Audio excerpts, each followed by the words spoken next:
अब भाइयों और बहनों, इतना सारा सब कुछ विश्वास है और गुरुदेव के वचन पर चलना, गुरुदेव की आज्ञा में चलना, ये सब कुछ तभी संभव है जब हम अपने गुरुजी को पहचान लेंगे, जब हम अपने गुरुदेव भगवान को परमात्मा के रूप में हृदय से स्वीकार कर लेंगे, जब हम उनके ज्ञान को अपने अंतःकरण में समा लेंगे।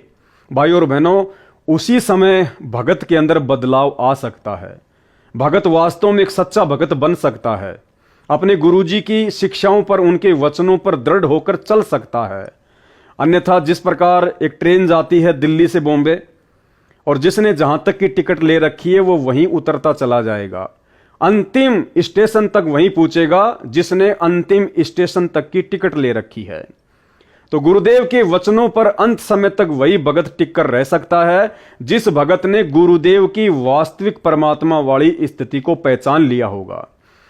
और उस परमेश्वर के आशीर्वाद से, गुरुदेव भगवान के आशीर्वाद से, आप और हम साथ संगति से जुड़े हुए भाई बहनों का सौभाग्य कि परमेश्वर ने विशेष रजा बख्श के, परमात्मा कहते हैं पिछले जन्म से होते हैं पूर्ण हंस मुराद, ये कोई पिछले जन्म जन्मांतरों की भक्ति और शुभ कर्मों का सहयोग होता है जो भगत अपने गुरुदेव को पहचान पाते हैं। अन्यथा ये लाखों की भीड़ सतलोक आश्रमों से जुड़ी हुई, ये किस प्रकार से सोशल मीडिया पर आए दिन अपने कुकर्मों को दुनिया के सामने प्रदर्शित करती रहती है, आप और हमसे कुछ भी छुपा हुआ नहीं है।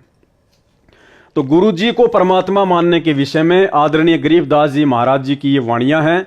ये पुस्तक है भाई और बहनों यथार्थ भक्ति बोध। इनमें एक वाणी के माध्यम से कि कबीर गुरु को मानुष जो गिने, चरणा अमृत को पान, ते नर नरक में जाएंगे, जन्म जन्म होय स्वान। भाई और बहनों, इस वाणी के माध्यम से सतगुरु रामपाल जी भगवान हमें क्या समझाना चाहते हैं, क्या शिक्षा देना चाहते हैं? सरलार्थ, जो सतगुरु तत्वदर्शी है, तो वर्तमान में हम सबको पता है कि तत्वदर्शी संत कौन है? धरती पर एकमात्र सतगुरु रामपाल जी परमेश्वर जी हैं। उसको परमात्मा के तुल्य ही मानना चाहिए, यानी गुरु को परमात्मा ही मानना चाहिए। यदि साधक ने, साधक यानी भगत ने गुरु धारण कर रखा है, संत रामपाल जी को अपना गुरु भी धारण कर रखा है और नियमानुसार चरणा अमृत भी पी रहा है, यानी सतगुरु रामपाल जी भगवान नाम दीक्षा के समय जो एक चरणामृत की जो एक बोतल देते हैं छोटी सी, यानी भगत वो चरणामृत भी पी रहा है रोजाना, यानी भगत ने गुरु धारण कर रखा है और नियमानुसार चरणा अमृत भी पी रहा है और गुरु जी को केवल संत रूप में देखता है। यानी वो भगत अपने गुरु को परमात्मा नहीं मानता, भगवान के रूप में नहीं देखता, अपने गुरु को केवल संत रूप में देखता है। केवल एक सामान्य व्यक्ति, सामान्य संत, एक मानुष रूप में यदि वो अपने गुरु को देख रहा है, और मानुष रूप में गुरु को देखने का मतलब है गुरु के रहते सहते इस कागज वाली फोटो को भगवान मानना, इस कागज के टुकड़े को कबीर मानकर अपने घर में इसकी फोटो रखना, अपने दरबार में फोटो रखना और प्रति वर्ष जून के महीने में इसको भगवान मानकर इसका प्रकट दिवस मनाना, कबीर प्रकट दिवस।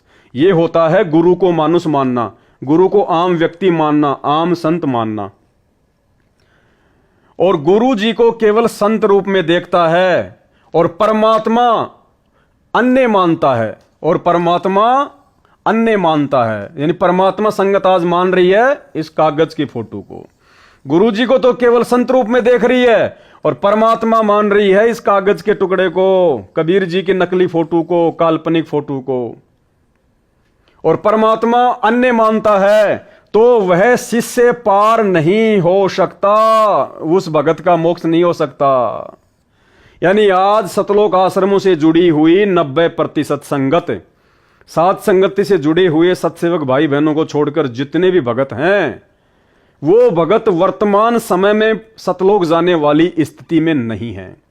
वर्तमान में वो पूर्ण मोक्ष प्राप्त करने वाली स्थिति में नहीं है, क्योंकि वो भगत परमपिता परमेश्वर जी की इस अमर अटल वाणी के अनुसार नहीं चल रहे हैं। कबीर गुरु को मानुष जो गिने, कर चरणा अमृत को पान, ते नर नरक में जाएंगे, जन्म जन्म होए स्वान। जो सतगुरु तत्वदर्शी है, यानी हम तत्वदर्शी संत के शिष्य हैं, उसको परमात्मा के तुल्य ही मानना चाहिए। यदि भगत ने गुरु धारण कर रखा है, बिल्कुल गुरु धारण कर लिया, और नियमानुसार चरणामृत भी पी रहे हैं। लोग सुबह सुबह संत रामपाल जी का चरणामृत भी पीते हैं और गुरु जी को केवल संत रूप में देखता है और परमात्मा अन्य मानता है, यानी गुरु जी को केवल एक साधारण संत और परमात्मा मान रहे हैं इस कबीर जी की फोटो को, कागज के टुकड़े को, जो ना बोलता, ना चलता, ना देखता, ना हिलता, ना डुलता, ना आशीर्वाद देता, ना मंत्र देता, ना सत्संग सुनाता। तो वह शिष्य, यानी ऐसी गलती करने वाला वह शिष्य, वह भगत, तो वह शिष्य पार नहीं हो सकता, उसका मोक्ष नहीं हो सकता। अर्थात जिन जिन भगत भाई बहनों के घरों में आज भी इस दाढ़ी मूछ वाले कबीर जी की ये काल्पनिक, ये नकली फोटो रखी हुई है, जिन जिन के दरबार साहिब में ये फोटो रखी हुई है, जो व्यक्ति इस फोटो का सुबह शाम दोपहर दर्शन करते हैं, जो हर साल जून के महीने में इस कागज की फोटो का कबीर प्रकट दिवस मनाते हैं, वो व्यक्ति कभी भी पार नहीं हो सकता। पार नहीं हुआ तो श्वान यानी कुत्ते आदि के शरीर धारण करेगा। यानी सच्चे गुरु की शरण में आने के बाद भी, तत्वदर्शी संत की शरण में आने के बाद भी, जिस भगत ने भक्ति करते करते अपने गुरु को ही भगवान नहीं माना, परमात्मा नहीं माना, और गुरु के रहते सहते किसी और को भगवान मानता रहा, किसी और का प्रकट दिवस मनाता रहा, किसी और की फोटोओं को अपने घर में लगाता रहा, तो कहते हैं वो भगत भक्ति करते करते भी पार नहीं हो पाएगा। और पार नहीं हुआ तो फिर क्या बनेगा? श्वान, कुत्ता। गुरु और परमात्मा में कोई अंतर नहीं होता। जब तक दो समझ कर चाल रहा है, कबीर साहब कहते हैं, वो कुत्ते की दुनिया में जागा। तो आज सतलोक आश्रमों से जुड़े हुए 90% भगत, सतगुरु रामपाल जी परमेश्वर जी का कलयुगी परिवार, उनके भाई बंधु रिश्तेदार, ये कोऑर्डिनेटर, सब के सब इसी को भगवान मानते हैं।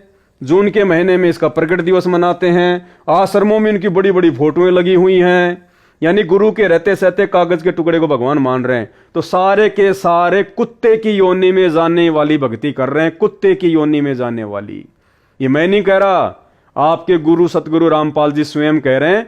आपकी आंखों के सामने इस वाणी का सरलार्थ उन्हीं के द्वारा लिखित पुस्तक यथार्थ भक्ति बोध में लिखा हुआ, भाई जी पढ़ लेना। आगे फिर क्या बताया परमेश्वर जी ने? दूसरी वाणी, जस्ट इसके आगे वाली वाणी, इसी पुस्तक यथार्थ भक्ति बोध से, वाणी, गुरु मानुष कर जानते ते नर कहिए अंध, ओवे दुखी संसार में आ गए यम के फंद। सरलार्थ, जो साधक गुरु जी को सामान्य मनुष्य मानते हैं, सामान्य मनुष्य मानने का मतलब है नाम ले रखा है गुरु जी से और भगवान मान रहे हैं इस कागज के टुकड़े को, इसको कहते हैं सामान्य मनुष्य मानना। वे व्यक्ति अंधे, तत्व ज्ञान नेत्रहीन हैं, बिल्कुल मूर्ख हैं, मूढ़ हैं, नाम लेकर भी गधे हैं। उनको भक्ति का कोई लाभ नहीं मिलता, जिस कारण से इस संसार में भी दुखी रहेंगे तथा फिर यमराज के नरक का भी कष्ट भोगना पड़ेगा। मरने के बाद में, भक्ति करते करते भी मरने के बाद में नरक में जाना पड़ेगा। तो भाइयों और बहनों, क्यों आफत मोल ले रहे हो? सीधा सीधा परमात्मा धरती पर प्रकट है, समझाने में बताने में कोई कसर नहीं छोड़ रखी है, और तुम अपनी मूर्खता में इस कागज के टुकड़े को भगवान मान के पूज रहे हो, प्रकट दिवस मना रहे हो, बड़े बड़े पोस्टर लगा रखे हैं आश्रमों में। अरे भैया, गुरु जी का परिवार पार नहीं करेगा। गुरु जी के बेटा बेटी, ये कोऑर्डिनेटर तुम्हारी नैया पार नहीं लगाएंगे। इनकी खुद की नैया तो दलदल में धसी हुई है, दलदल में।